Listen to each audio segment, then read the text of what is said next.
tarde, meu nome é Iago, esse aqui é o Poleza. Oi, gente. Nós somos engenheiros de software no time de plataforma do Nubank e a gente vai falar um pouquinho como que a gente migrou toda a nossa infraestrutura para Kubernetes. Só para dar um pouco... Primeiro a gente vai dar um contexto sobre como é que eram as coisas antes, sobre o porquê da gente ter decidido fazer essa migração. Depois a gente vai falar um pouco sobre os problemas que a gente resolveu com isso, falar sobre os problemas que a gente criou com isso e o que a gente está trabalhando agora. Então, só para dar um pouco de contexto, hoje o Nubank ele tem 4 produtos, que é o cartão de crédito, a NuConta, empréstimos e o programa de recompensa do cartão de crédito. Esse é um gráfico de crescimento do Nubank um pouco desatualizado, mas dá para ter uma ideia de o quão rápido a gente cresce. E isso é um pouco dos nossos números, então a gente tem 8,5 milhões de clientes do cartão de crédito, mais de 1.500 funcionários, entre eles 230 engenheiros e 250 microserviços, então a gente tem mais microserviços do que engenheiro. A gente recebe por dia mais de 1 bilhão de requisição HTTP e produz mais de 700 milhões de mensagens no Kafka. E como a gente é uma instituição financeira, passar confiança para as pessoas é algo muito importante para a gente. E como a maioria dos nossos fluxos eles são complexos, isso requer uma quantidade de deploy, de modificação por dia muito alta. E de maneira nenhuma a gente quer que a infraestrutura seja um gargalo para o crescimento da empresa. Então, de forma alguma a infraestrutura pode ser esse gargalo. Então, para suportar todo esse crescimento viral que a gente tem passado nos últimos anos, a gente, desde o começo, tentou se basear em cima de projetos e software open source. E, em específico, a gente menciona aqui durante três deles. O primeiro deles é Clojure, que é uma linguagem de programação com alta ênfase no paradigma funcional. É um dialeto de Lisp que roda em cima da JVM e possui como pilar o uso bastante pesado de estrutura de dados imutáveis. Concomitantemente, a gente utiliza Kafka como serviço de mensageria, que possui, de certa forma, pilares também de programação funcional, isto é, tendo retenção de dados e possibilidade da gente fazer replay de todo o tráfego que passa através dos nossos brokers, mais de 100 hoje em produção.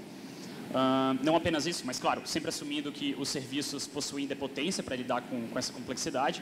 E por fim, o Datomic, que não é um banco de dados muito famoso, porém ele possui uma cola muito natural com o Clojure e pode ser compreendido como um banco de dados parecido com o Git, onde apenas operações de append são efetuadas e possui um modelo de informação substancialmente diferente, com uma linguagem de consulta chamada Datalog, que também afeta bastante o jeito que o programador expressa a computação e interage com o banco de dados.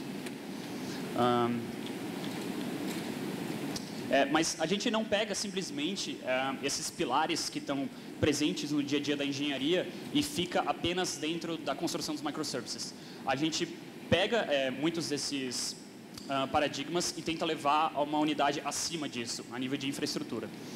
Percebendo como a gente identifica o modelo de interação que o cliente possui e interage com o Nubank no dia a dia, a gente percebe que é um ciclo, apesar de ter como consequência um alto tráfego de dados, é um ciclo bastante solitário, isto é, o cliente interage por conta própria com o aplicativo e possui todo o seu histórico com a gente e pode ficar preso, isolado em uma unidade específica de infraestrutura, que a gente chama de shards.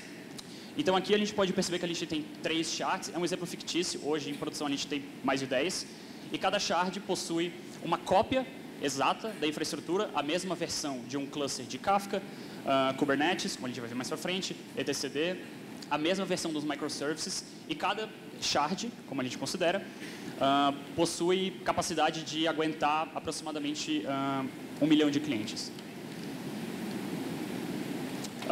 Vale a pena destacar que a gente utiliza como uma terminologia interna o identificador para cada um desses shards, então aqui S0, S1 e S2, mas também vale a pena ter uma ênfase que é o shard global.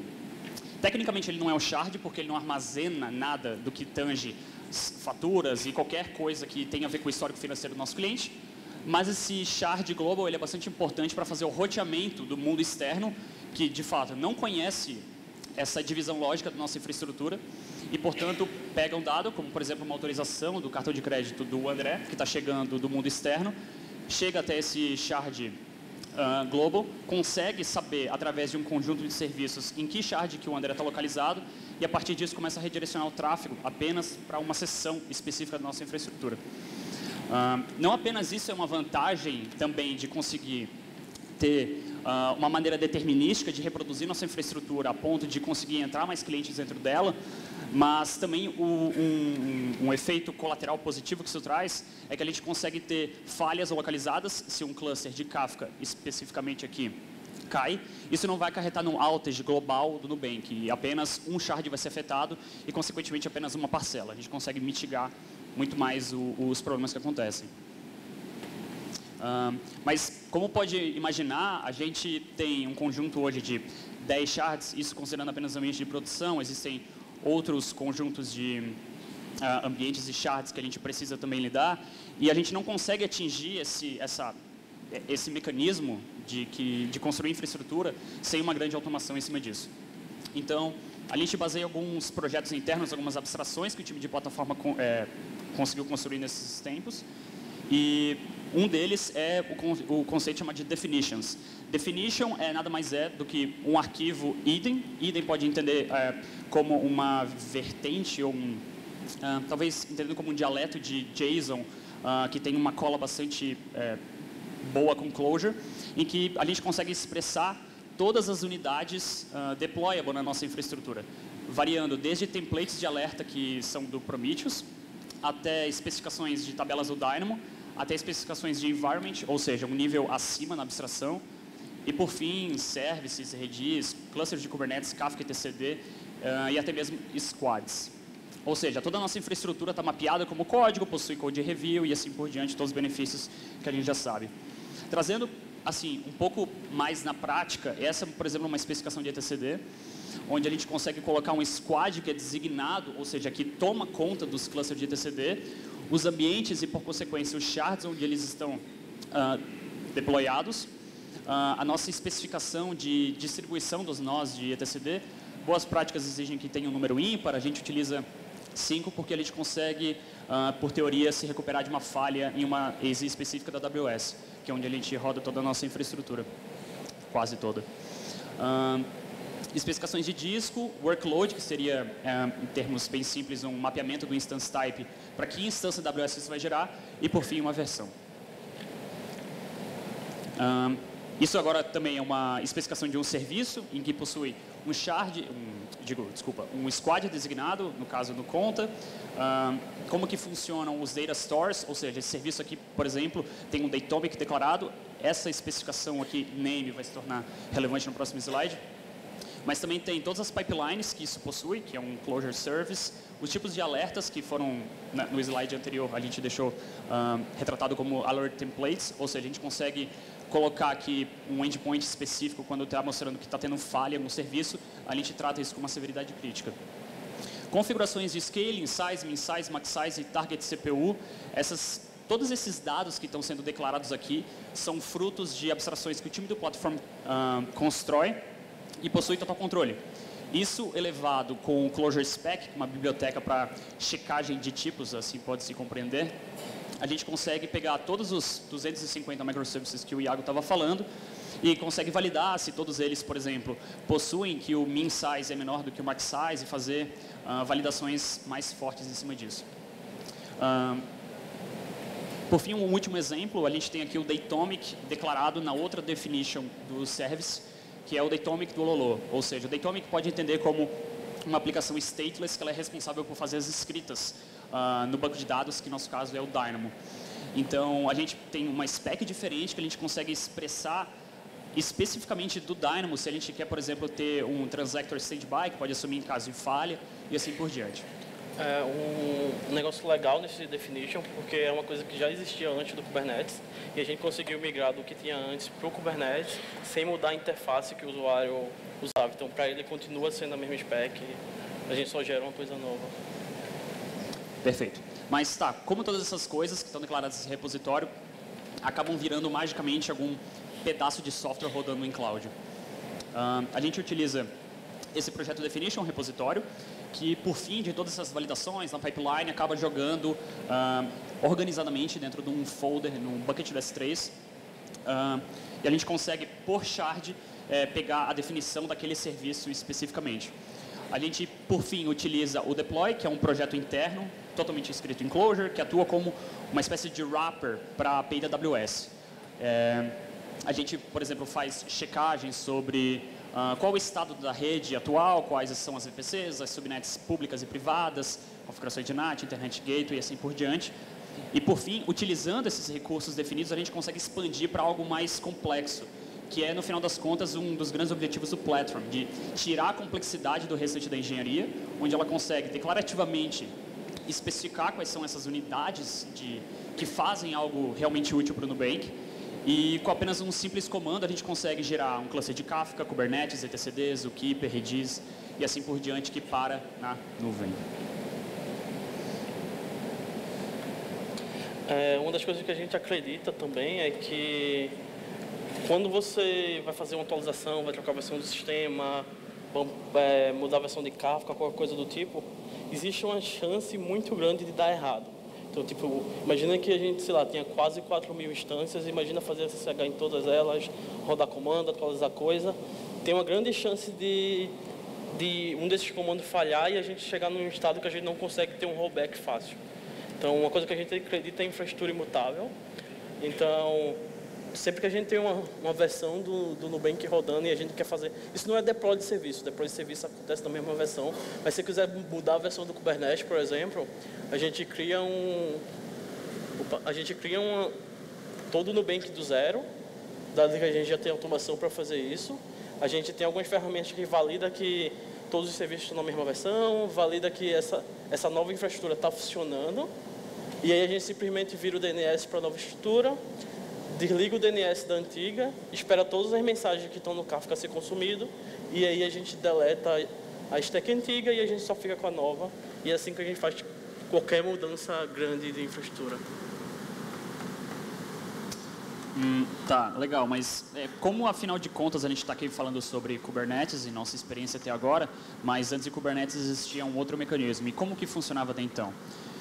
Era totalmente, assim como a gente faz o provisionamento de Kubernetes, etcds, Zookeeper e todos esses pedaços básicos da infraestrutura com CloudFormation, com os serviços não era diferente.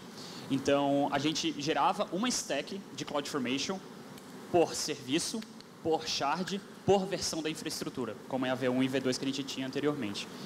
Mas fazendo um deep dive dentro da stack de CloudFormation, a gente possuía dois recursos importantes, que são dois launch configurations idênticos, que por consequência originavam dois autoscaling groups diferentes, denominados Blue e Green. E de acordo com updates que a gente colocava para a stack de CloudFormation, a gente conseguia fazer a promotion de um autoscaling group para cima e para baixo. E assim que as novas versões passam a responder como saudáveis, a gente consegue matar as antigas. Claro, tudo isso atrás de um load balancer e todos os outros conjuntos de security group e infraestrutura. Mas, bom, isso funcionou durante muito tempo, porém começou a trazer alguns problemas para a gente. E entre eles, a principal é que talvez seja uma informação que tenha ficado implícita aqui, mas a cardinalidade dada dessa quantidade de stacks de CloudFormation começou a ser algo bastante complicado de se manter. A gente abriu o console AWS e tinha facilmente 2.000 stacks de CloudFormation, o que ficava um processo bastante oneroso de entender o que o Nubank hoje está rodando ou o que não está. Especialmente quando a gente estava fazendo esses spin de stacks, como é a mudança de uma versão da infraestrutura para outra. Mas talvez a parte mais latente seja o tempo esperando o provisionamento dessas instâncias, porque como todas as aplicações são baseadas em Clojure, a gente tem uma JVM que precisa botar, e por fim, cada vez que a gente queria fazer uma promotion, que são mais de 50 por dia, a gente precisava esperar com que todos os shards conseguissem criar instâncias novas, esperar essas instâncias, fazer o bootstrap de user data, fazer todos os containers, que na época eram, acho que 6, no total, estarem saudáveis para por fim, desligar as máquinas antigas. Então, estudando um pouco mais o Kubernetes, a gente percebeu que a gente não precisava ficar nesse mundo de sempre. E por fim, a nossa AWS Account, apesar de ter infraestrutura sharded, a nossa AWS Account era a mesma, o que fazia com que toda essa cópia da infraestrutura acabasse gargalando em uns hard limits internos na AWS, que seriam contornáveis, mas a gente resolveria através de gambiarras, que não é uma coisa que a gente gosta. Tá, então, no meio disso tudo, a gente acabou decidindo para ir para o Kubernetes. Algumas coisas que facilitaram essa decisão é que a gente já tinha tudo dockerizado. Todas as aplicações elas não tinham estado algum, então era fácil migrar para o Kubernetes porque todo o estado não fica na aplicação. Só uma introdução bem básica, passando bem rápido. Um cluster de Kubernetes em si ele é formado por um cluster de etcd, que onde fica todo o estado do cluster, todo o storage. Um grupo de nós que são o master, que é quem roda o API server, quem toma as decisões que o Kubernetes precisa fazer, e um grupo de nós que são os nodes, que é onde sua aplicação roda de fato. Falando um pouco da migração, uma coisa que a gente começou desde o começo era tipo entregar valor muito rápido e iterando em cima. Então a gente tem uma ferramenta interna que faz provisionamento de cluster. E o que a gente fez foi, staging não tem problema, vamos migrar staging de uma vez. Então quando a gente migrou staging, a primeira versão a gente tinha um cluster só, com todos os shards dentro. Era um cluster que não tinha HA, não tinha muita preocupação com segurança, não tinha praticamente nada.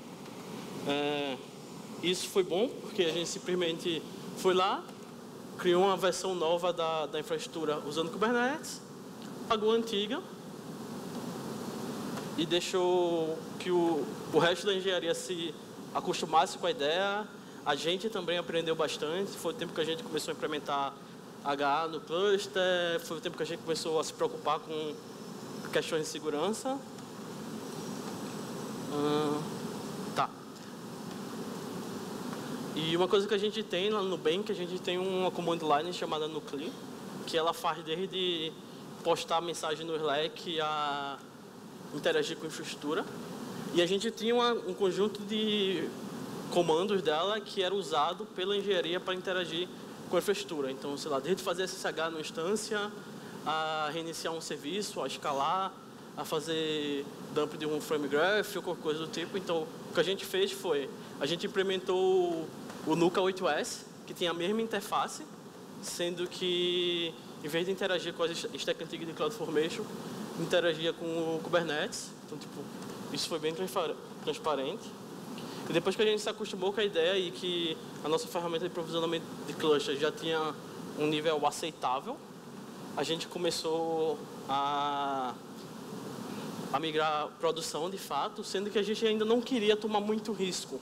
Porque tudo bem, a gente pode errar, mas, cara, a gente vai deixar 1 milhão de clientes fora.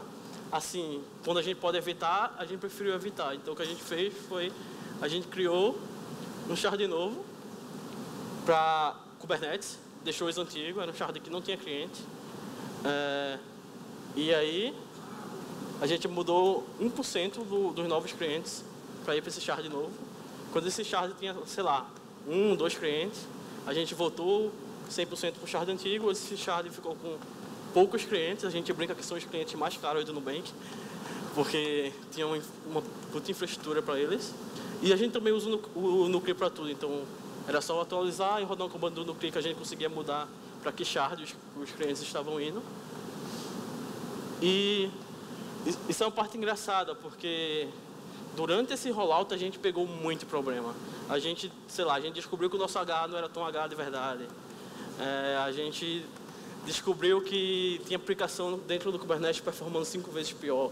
Então, tipo, era uma coisa que se a gente tivesse migrado tudo de uma vez, a gente ia ter que resolver, mas a gente ia passar por problemas que a gente não precisava passar.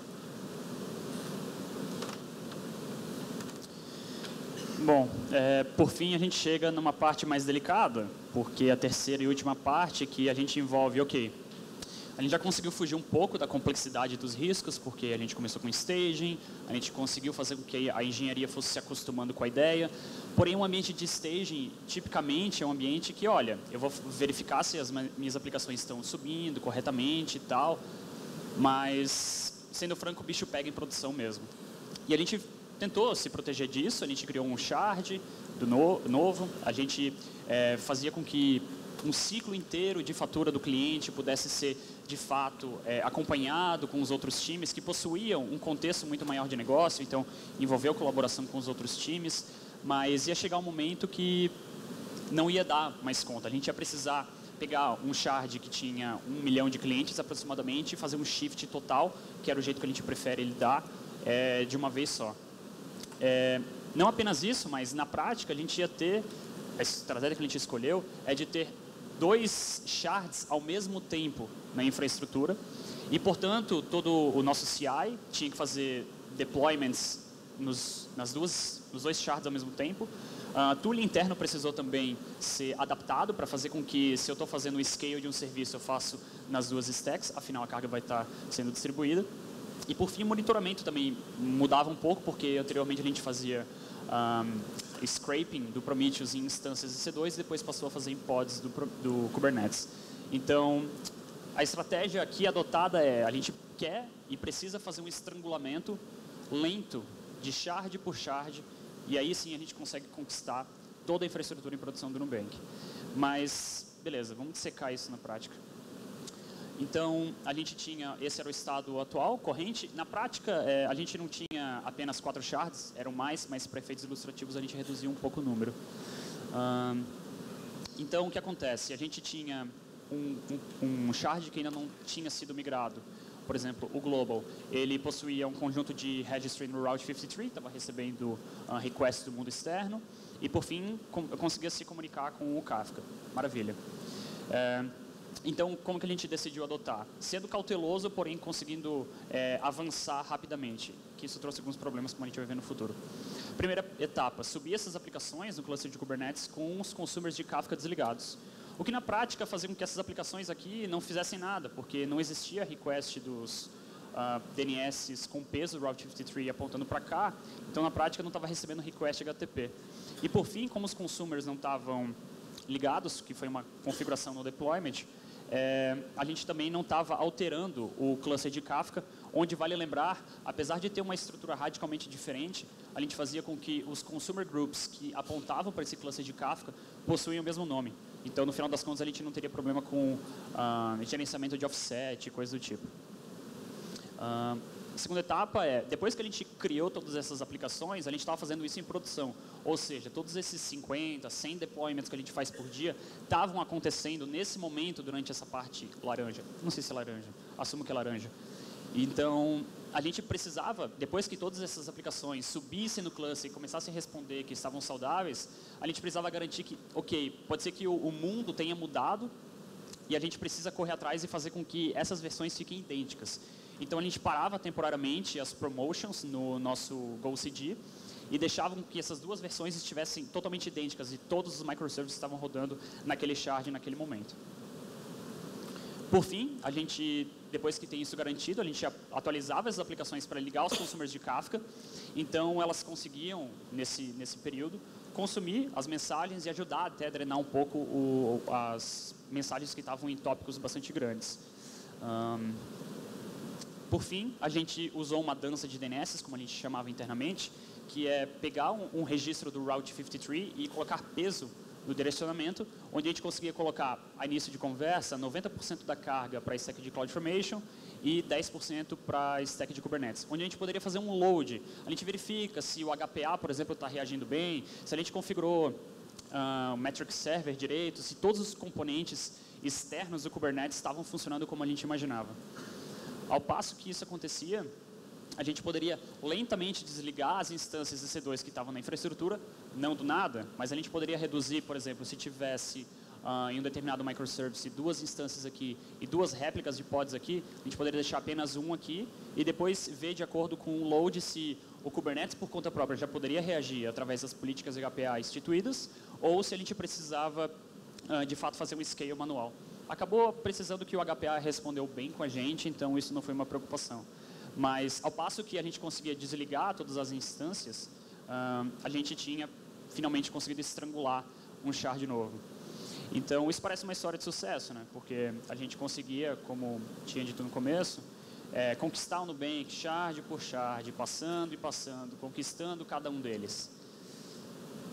Mas, bom, na prática não foi bem assim. Apesar de a gente ter uma autonomia grande, um enhancement baseado em todos esses building blocks que a gente falou no começo, definition, deploy, infraestrutura imutável e shards, a gente, infelizmente, não tinha considerado um fator importante, que é, a gente acreditava no Kubernetes como uma tecnologia que ia resolver grande parte dos nossos problemas, mas, inevitavelmente, a gente não considerou tanto assim a parte que ia operar. Afinal de contas, a gente tem uma cultura de DevOps bastante estabelecida dentro do Nubank e a gente já assume que todos os times vão ter autonomia para fazer toda a concepção e o monitoramento. Então, uma responsabilidade de cabo a rabo que eles precisam estar cientes, e acabou tendo o caso de a gente começar a fazer o rollout rápido demais.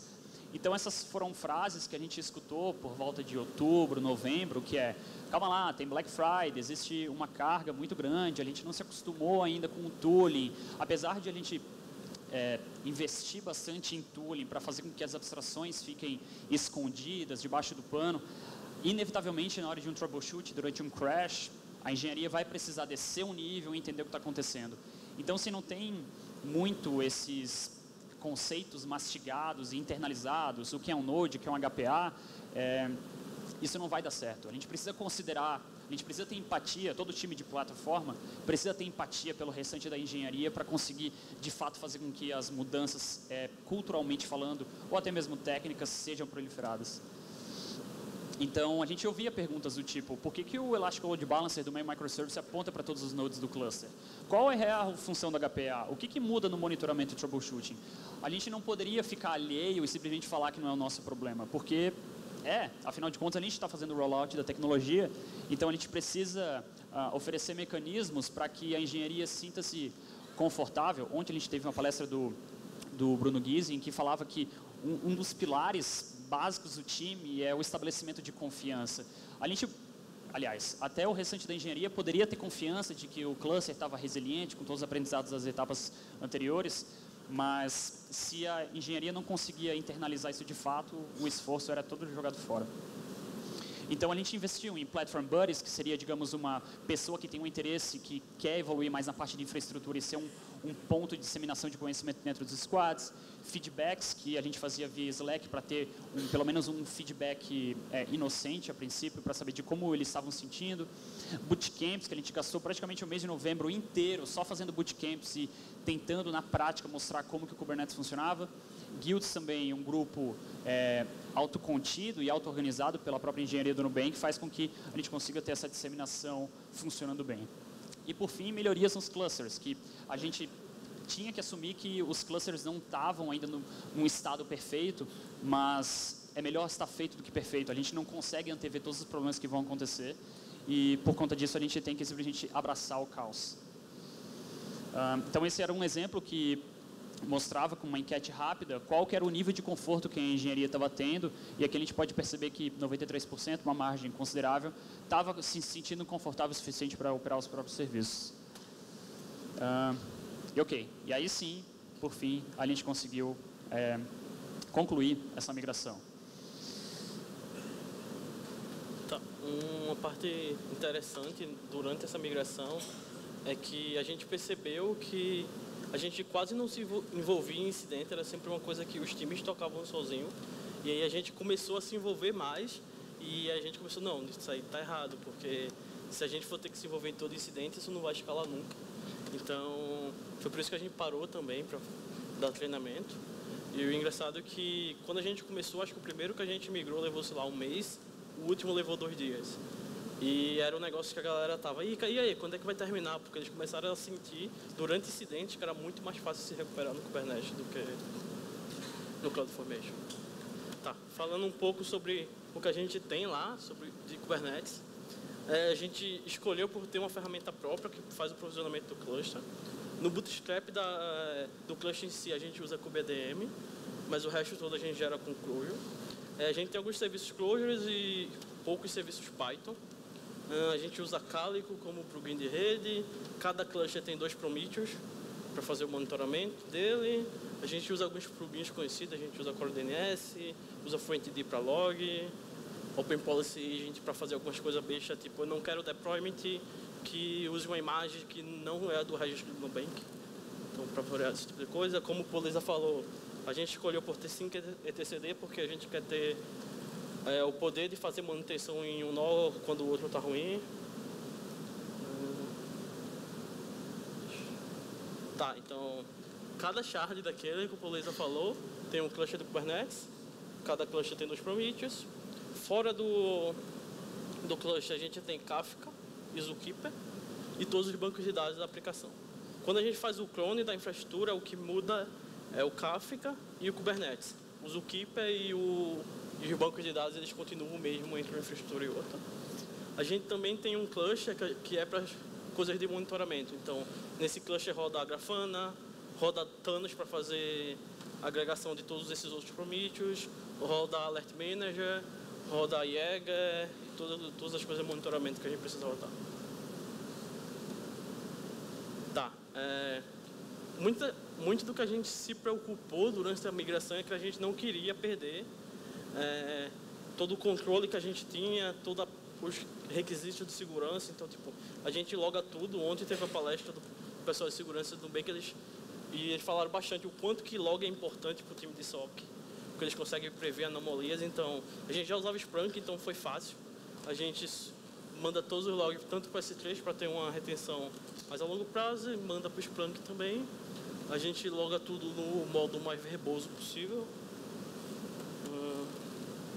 E uma coisa que a gente tinha bem definido era que antes, quando você tem aplicações rodando em máquina DC2, você consegue controlar o que essa máquina pode fazer. Então, essa máquina ela pode falar com essa tabela do Dynamo, ele pode baixar esse arquivo do S3. E quando você tem um cluster de Kubernetes, você das duas, uma. Ou você vai gerar access key para todo mundo, e aí vira um inferno para gerenciar. Ou você vai dar permissão para todos os nós fazer tudo o que todas as aplicações que vai rodar no cluster precisa. E aí tem um projeto chamado KubeTree-AM, que ele mapeia, então tipo, você bota uma annotation no seu deployment dizendo esse serviço ele vai usar esse grupo de regra. Então o serviço, quando ele vai falar com a API da AWS, essa aplicação intercepta a requisição, ela fala com a API da AWS, gera um token temporário para essa aplicação, devolve o token para a aplicação e aí a aplicação fala com a AWS.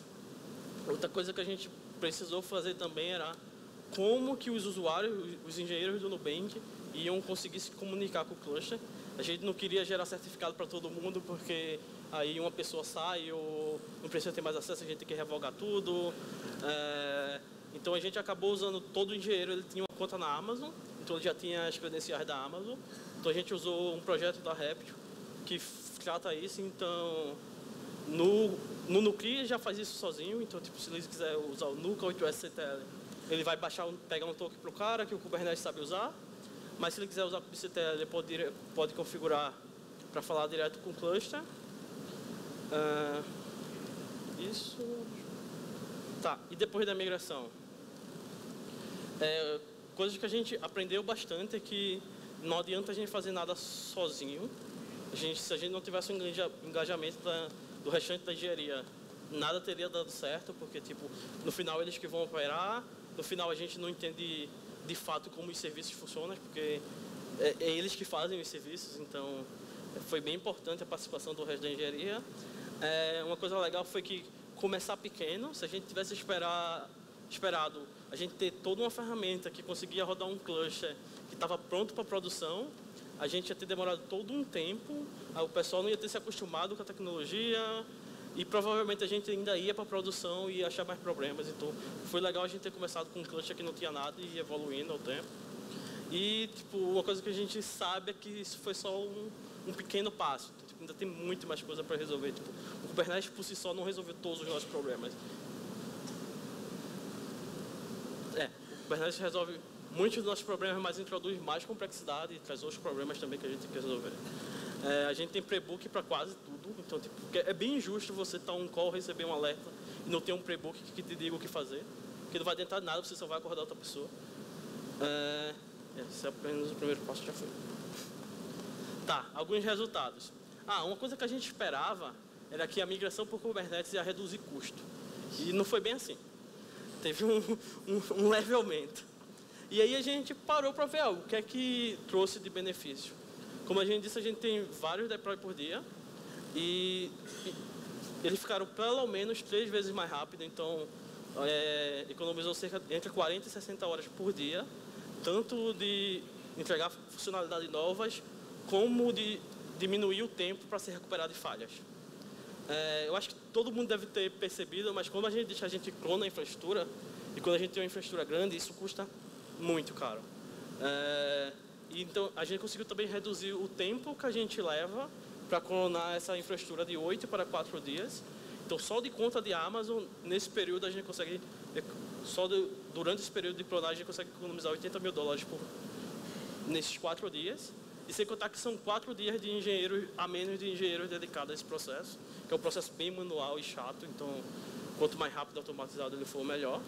E o ciclo de desenvolvimento e o sentimento que a gente vê do resto da engenharia é que eles se sentem muito mais produtivos, porque eles interagem muito mais rápido.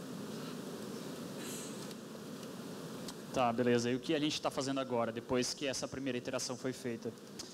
Primeiramente, a gente está trabalhando em bumps da JDK. A gente utilizava a utilizamos, na verdade, JDK 8 até então, e que isso trouxe alguns problemas com o Kubernetes, por causa que a gente fazia com que toda vez que um container JVM bootava dentro do node no Kubernetes, ele fazia uma syscall, querendo pegar a quantidade de cores que estavam dentro naquele node e fazia com que o thread pool de cada container aumentasse bastante, porque não existia JDK 8, um suporte muito aderente ao mundo dos containers. Então fazia com que existisse uma troca de contexto muito grande nos nós, o que causava um aumento significativo de latência para a gente. Então a gente tem trabalhado para atualizar as versões do JDK, não apenas por isso, mas para trazer muitas features que a gente está querendo.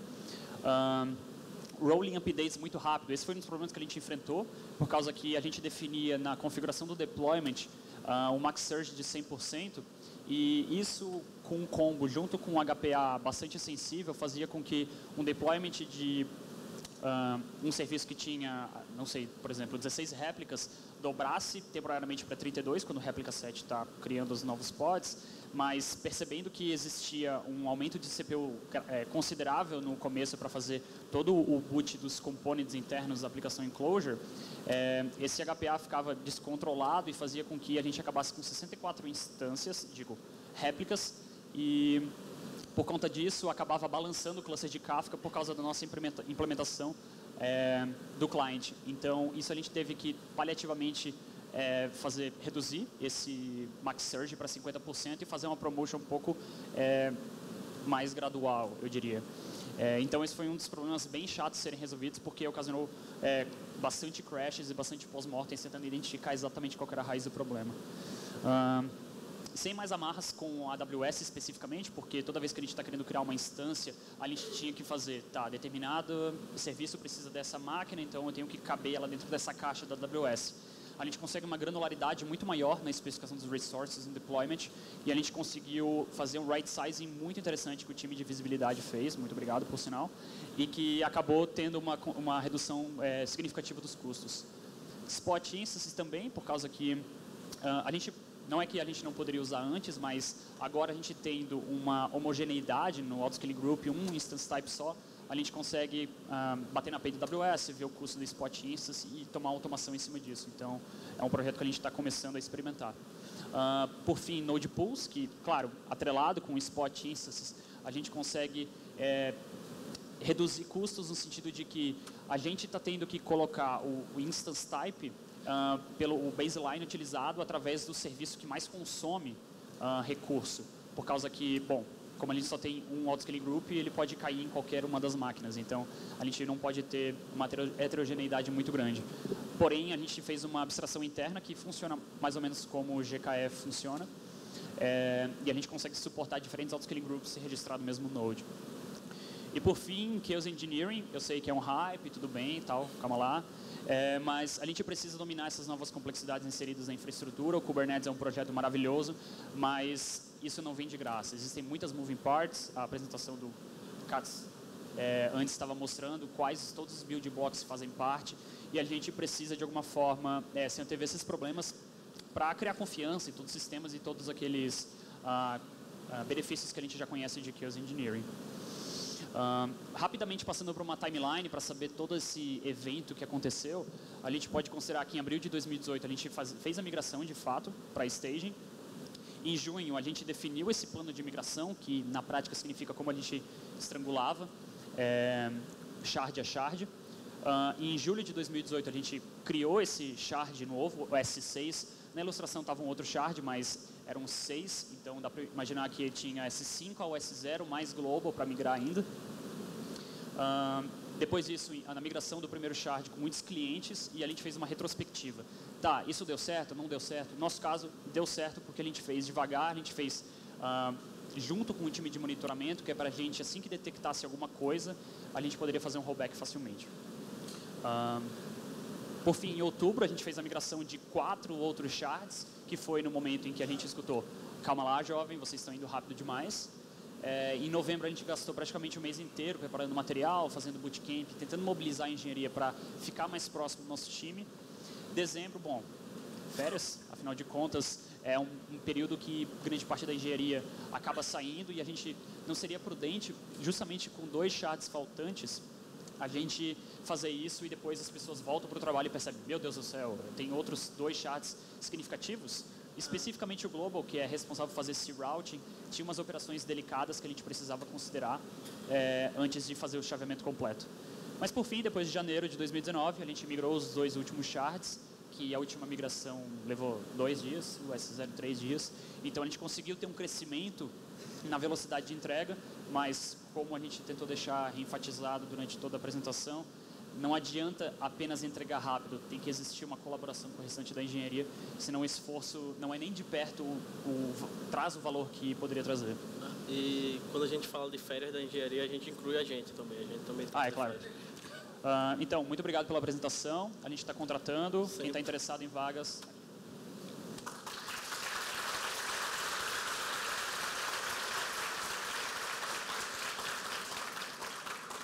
Tem tempo para pergunta? Tem 2 minutos. Alguém tem alguma pergunta?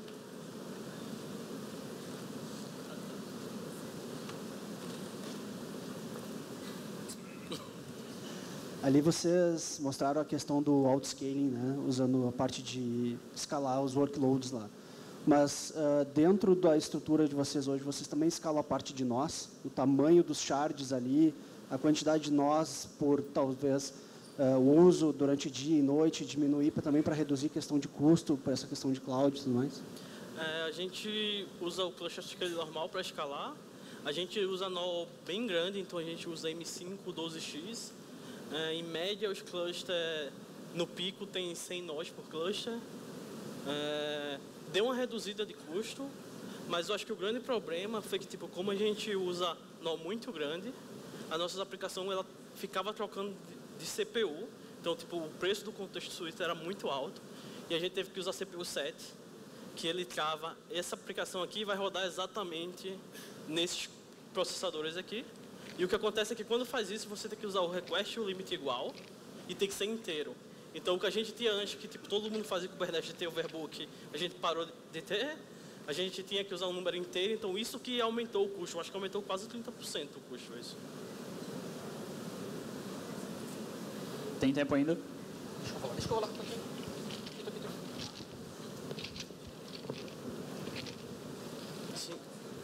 Opa, uma pergunta: se um produto novo como o NuConta, né, que provavelmente trouxe muito mais operações para dentro do Nubank, recebimentos, transferências, uma série de serviços novos, se esse foi um motivador para vocês moverem da V1, que era aquela mais voltada à CloudFormation, né, para o cluster Kubernetes da AWS.